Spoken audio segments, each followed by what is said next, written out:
حضرت عبداللہ بن ابی اوفی رضی اللہ عنہ سے روایت ہے، انہوں نے فرمایا جب حضرت معاذ رضی اللہ عنہ شام سے آئے تو انہوں نے نبی صلی اللہ علیہ وآلہ وسلم کو سجدہ کیا۔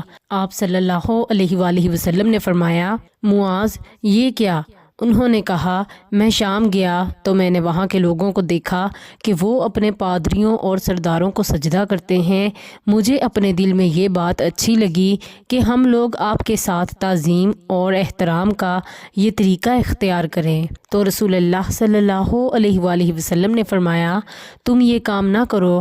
اگر میں کسی کو اللہ کے سوا کسی کے لیے سجدہ کرنے کا حکم دیتا تو عورت کو حکم دیتا کہ اپنے خاوند کو سجدہ کیا کرے۔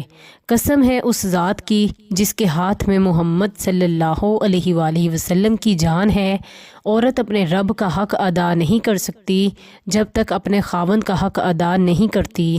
اگر وہ اونٹ کے کجاوے پر بیٹھی ہوئی ہو اور خاوند اس سے خواہش کا اظہار کرے تو اسے انکار نہیں کرنا چاہیے۔ سنن ابن ماجہ حدیث نمبر 1853۔ حضرت ثوبان رضی اللہ عنہ سے روایت ہے، انہوں نے فرمایا جب سونے چاندی کے بارے میں حکم نازل ہوا تو صحابہ کرام نے آپس میں کہا ہم کون سا مال حاصل کریں؟ حضرت عمر رضی اللہ عنہ نے فرمایا میں تمہیں یہ مسئلہ معلوم کر کے بتاتا ہوں۔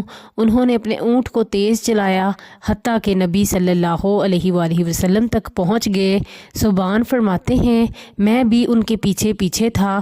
حضرت عمر رضی اللہ عنہ نے کہا اے اللہ کے رسول ہم کون سا مال حاصل کرنے کی کوشش کریں؟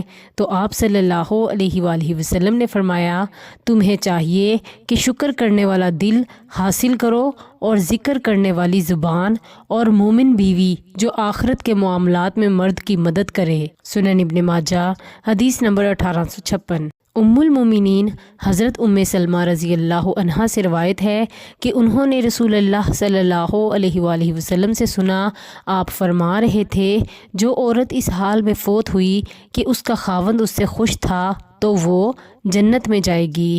سنن ابن ماجہ حدیث نمبر 1854۔